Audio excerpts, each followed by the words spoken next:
السلام علیکم ورحمۃ اللہ وبرکاتہ۔ امید کرتا ہوں آپ سب خیر و عافیت سے ہوں گے۔ آج انشاءاللہ ہم بہت ہی اچھا موضوع سنیں گے اور بہت کچھ سیکھنے کی کوشش کریں گے۔ آج میں اس کے بارے میں آپ کو بتاؤں گا، وہ ہے قضائے عمری کا طریقہ، یعنی کہ اگر کسی شخص کی قضا نماز ہو گئی ہیں کافی یا کم، تو وہ کس طریقے سے ادا کرے۔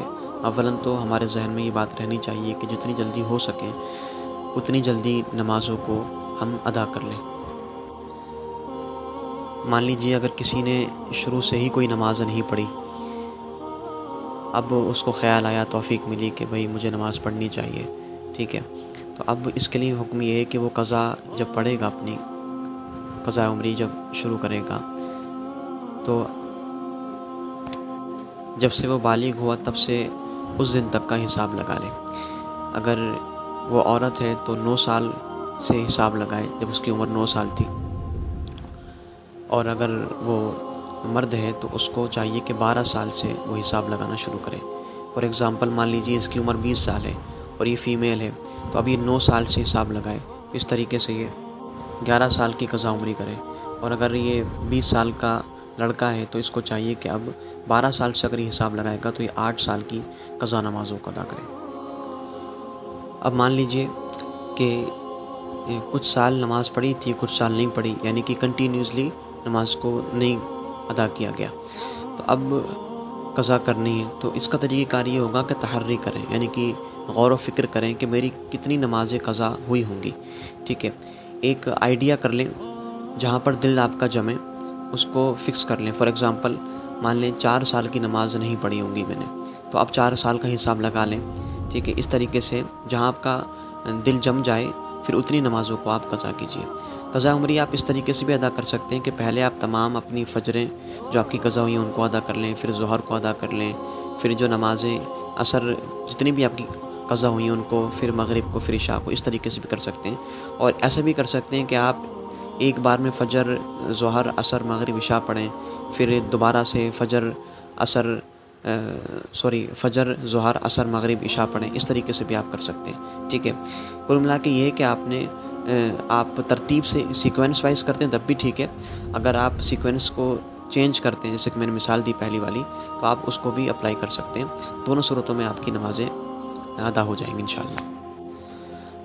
قضا جس طریقے سے ہم ادا کرتے ہیں، جیسے کہ اس میں مان لیجیے اگر آپ مغرب کی نماز پڑھ رہے ہیں آپ آج کی، تو آپ کو فرض بھی پڑھنے ہیں، اس میں سنت و نوافل پڑھنے ہیں، لیکن اگر آپ کی قضا نماز رہ گئی ہے تو اس کو آپ اعادہ کر رہے ہیں، اس کو پڑھ رہے ہیں، تو اس میں یاد رکھیں گے صرف آپ فرض پڑھیں گے اور واجب پڑھیں گے، یعنی کہ سنت وغیرہ، نفل وغیرہ کا اعادہ اس میں نہیں کریں گے، یہ تخفیف ہے، ٹھیک ہے۔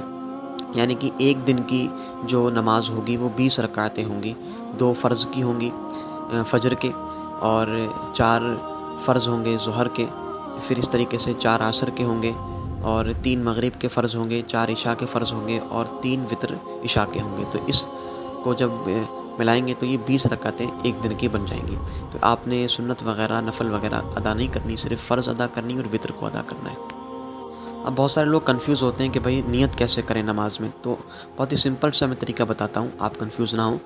طریقہ کار یہ کہ آپ کو یہ تو پتہ ہے کہ میری پرسوں قضا ہوئی تھی یا اس سے پہلے قضا ہوئی تھی، تو دن کا نام لے دیں کہ میری کل قضا ہوئی، آج صبح قضا ہوئی، پرسوں قضا ہوئی، تو آپ بول دیں۔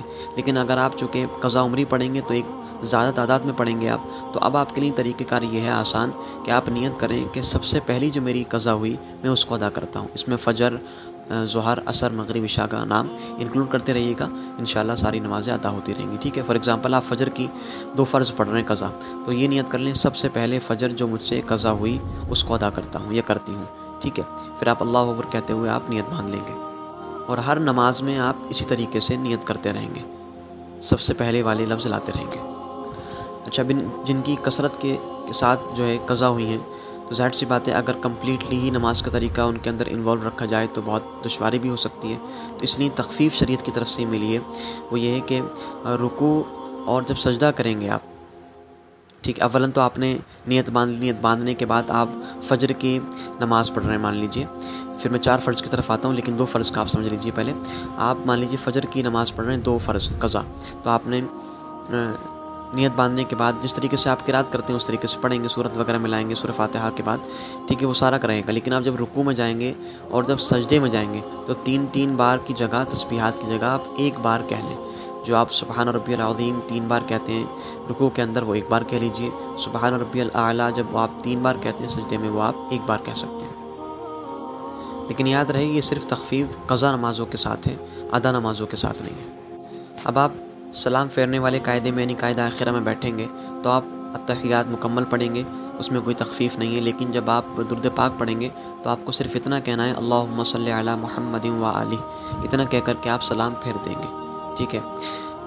یہ جو طریقہ کار ہو گیا 2 رکعت کا۔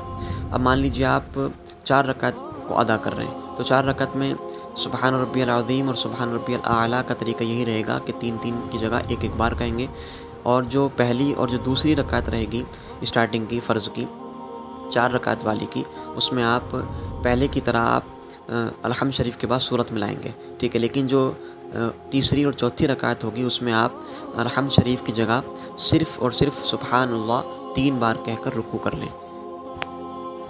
پہلی اور دوسری میں آپ نے مکمل قرات کرنی ہے، تیسری اور چوتھی میں آپ نے 3 بار سبحان اللہ کہہ کر کے رکوع کر لینا ہے۔ اور وہی التحیات جب آپ پڑھیں گے چوتھی رکعت میں، اس میں اللہم صلی علی محمد و آلہ کہہ کر کے آپ سلام پھیر دیں گے۔ اور اگر آپ فرض پڑھ رہے ہیں مغرب کے تو اس میں یہی طریقہ کار ہے، 4 والا اپلائی کرنا ہے آپ نے، یہ کہ پہلی 2 رکعتوں میں آپ مکمل قرات کریں گے اور رکوع سجود میں آپ 3 کی جگہ 1 بار تسبیح کہیں گے۔ لیکن جب تیسری رکعت کے لیے آپ کھڑے ہوں گے تو اس میں فقط سبحان اللہ 3 بار آپ نے کہہ دینا ہے۔ یہ تمام فرائض کا میں نے ذکر کیا۔ اب میں آپ کو عرض کرتا ہوں کہ وطر کی آپ قضا کس طریقے سے کریں گے۔ تو وطر میں آپ یاد رکھیں گے 3 رکعتوں میں مکمل قرات کریں گے، یعنی الحمد شریف کے بعد سورت ملائیں گے، اور وہی رکوع اور سجود میں آپ 3 کی جگہ 1 بار تسبیح کہہ لیں گے۔ دین جب آپ لاسٹ رکعت میں بیٹھیں گے تو التحیات کے بعد درود پاک جتنا میں نے بتایا اتنا ہی پڑھیں گے، اللہم صلی علی محمد و آلہ، پھر سلام پھیر دیں گے۔ لیکن جب آپ دعائے قنوت کے لیے تکبیر کہتے ہوئے ہاتھ کو باندھیں گے تو دعائے قنوت پڑھنے کی قضا نماز میں حاجت نہیں ہے، فقط آپ اتنا کہہ لیں 3 مرتبہ رب اغفر لی، ٹھیک ہے۔ یہ 3 مرتبہ کہہ لیں گے، پھر رکوع کر لیں گے، اور اس طریقے سے آپ اپنے وطر کو کمپلیٹ کر لیں گے۔ اس بات کا بھی خاص خیال رکھیں کہ قضا نماز جب آپ پڑھیں تو اس طریقے سے پڑھیں کہ سامنے والے کو شک نہ ہو کہ آپ قضا نماز پڑھ رہے ہیں، کیونکہ گناہ کا اظہار کرنا بھی گناہ ہے۔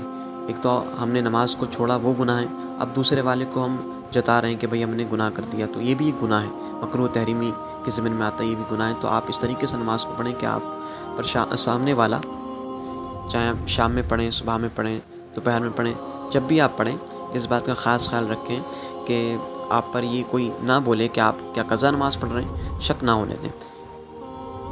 اور اگر آپ لوگوں کی موجودگی کے درمیان پڑھ رہے ہیں، لوگ موجود ہیں وہاں پر، تو وطر کے اندر ایک خاص خیال رکھیں کہ جب آپ تکبیر قنوت کے لیے ہاتھ اٹھاتے ہیں، تیسری رکعت میں اللہ اکبر کہتے ہوئے نیت باندھتے ہیں، تکبیر قنوت کے کہتے ہیں اس کو، تو آپ اس میں یہ کریں گے کہ ہاتھوں کو نہ اٹھائیں، صرف الحمد پڑھ کے سورت ملا کے اللہ اکبر کہہ لیجئے، ہاتھوں کو آپ اپنے وہی رہنے دیجئے، اور جو میں نے بتایا آپ کو 3 مرتبہ رب اغفر لی یہ پڑھ لیجئے اور نماز کو مکمل کر لیجئے۔ اور جتنی جلدی ہو سکے آپ اپنی تمام قضا نمازوں کو ادا کر لیجئے۔ ہمیں بھی اپنی دعاؤں میں یاد رکھیے۔ السلام علیکم ورحمۃ اللہ وبرکاتہ۔